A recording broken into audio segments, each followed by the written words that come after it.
എന്താണ് അതിന്റെ അർത്ഥം? പാറി പറക്കാൻ വേണ്ടിയുള്ള പരിപാടിയാണ്. പാറി പറന്ന് പടം ഹിറ്റടിച്ചത് കൊണ്ട്. നിങ്ങൾ പടം കണ്ടോ? ചെറുതായിട്ട് എന്ന് പറയുമ്പോ എങ്ങനെയാ? ഇന്റർവെല് വരെയോ? നല്ല അഭിപ്രായമല്ലേ? സെറ്റ് ആവട്ടെ. പടം കാണും നിങ്ങൾ. ഫ്രണ്ട്സിനെയും ഫാമിലിനെയും കാമുകിമാരെയും ഒക്കെ കൊണ്ടുപോയി. നോട്ട് ദ പോയിന്റ്, കാമുകിമാർ എല്ലാരെയും കൂട്ടിയിട്ട് പോയിട്ട് സിനിമയൊക്കെ കണ്ടോ? ഞാൻ പോട്ടെ, വീട്ടിൽ പോട്ടെ. എടാ വണ്ടി വിടണം, ഏതേലും വണ്ടി വിടണാന്ന്.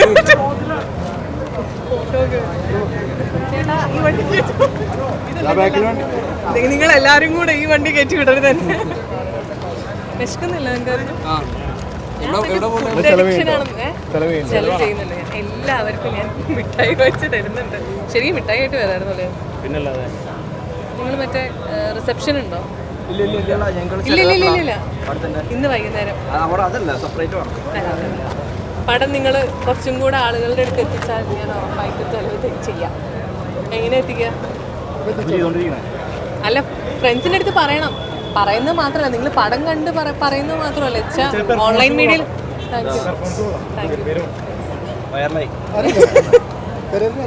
അറിയാം, ഞാൻ ഓൺലൈനിൽ കണ്ടിട്ടുണ്ട്. All the best. Thank you so much. അവതരണം മികച്ചാണ്. Thank you. ഒരു യൂട്യൂബറായിട്ടുള്ള. Thank you so much. Thank you. എന്താണ് ചിരിക്കുന്നത്? ആ, സന്തോഷമായി. നിങ്ങൾ കണ്ടോ പടം? അപ്പൊ നിങ്ങൾ കണ്ടിട്ട് നിങ്ങളുടെ അടുത്ത് ചോദിക്കണ്ടേ എന്താ അവസ്ഥ? നിങ്ങൾ പടം കാണും.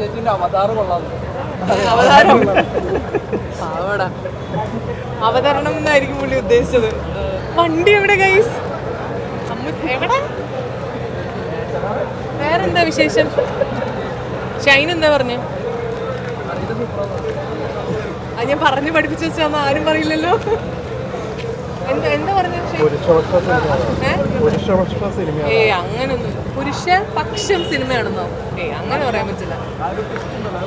എല്ലാവരും പറഞ്ഞൊരു കാര്യമാണ് ഫെമിനിസം പറയുന്ന സിനിമയാണെന്ന് പറഞ്ഞു. ഫെമിനിസം എന്ന് പറയുന്നതിൻ്റെ ടേം തന്നെ സത്യം പറഞ്ഞു കഴിഞ്ഞാൽ കുറേ അതിൻ്റെ ഡീറ്റെയിലിങ്ങിലേക്ക് നമ്മൾ പോകണ്ട. പക്ഷേ എനിക്ക് പറയാനുള്ളൊരു കാര്യം, നമ്മൾ ബേസിക് ഹ്യൂമൻ റൈറ്റ്സ്, നമ്മുടെ അവകാശങ്ങൾ എന്ന് പറയുന്നതും ഫെമിനിസം എന്ന് പറയുന്നതും രണ്ടാണ്. അപ്പോൾ പെണ്ണുങ്ങൾ ചോദിക്കുമ്പം ബേസിക് ഹ്യൂമൻ റൈറ്റ്സ് ചോദിക്കുമ്പോൾ, പെണ്ണുങ്ങൾ ചോദിക്കുമ്പോൾ അത് ഫെമിനിസം ആവുന്നു എന്നുള്ളത് ഒരു പ്രശ്നമാണ്. അപ്പം ഇതൊരു എന്താ പറയുക, നമ്മുടെ അവകാശങ്ങൾ നേടിയെടുക്കാനുള്ള രീതിയിൽ പോകുന്നൊരു സിനിമയാണ്. പിന്നെ അതിൽ സ്ത്രീകളാണ് ഏറ്റവും കൂടുതൽ അതിനുവേണ്ടി ഫൈറ്റ് ചെയ്യുന്നത്. അപ്പോൾ അതുകൊണ്ടാണ് ആ സിനിമ അങ്ങനെ വന്നതെന്നുള്ളത്.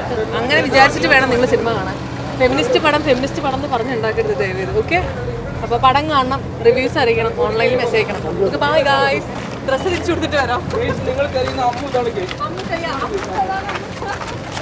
എന്റെ എല്ലാ സുഹൃത്തുക്കളെയും നിസാബ് ബഷീർ എന്ന് പറഞ്ഞിട്ട് വരുന്നുണ്ടായിരുന്നല്ലോ. നിസാബ് ഇവിടെ അശ്വിൻ ചേർന്നുണ്ടോ? ഓക്കെ. നിസാബ് എന്ന് പറഞ്ഞൊരു സുഹൃത്ത് ഇവിടെ എവിടെയോ കറങ്ങി നടക്കുന്നുണ്ട്. അവനൊന്ന് എത്തിച്ചേക്കാം. ഗ്ലാസ് താത്തു.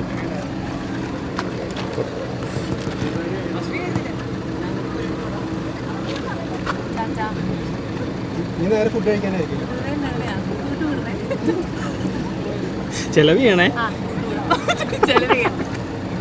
വൈകുന്നേരം ഉണ്ടാവോ? പിന്നെ അപ്പൊ കാണാമേ. റീൽസ് കണ്ടപ്പോ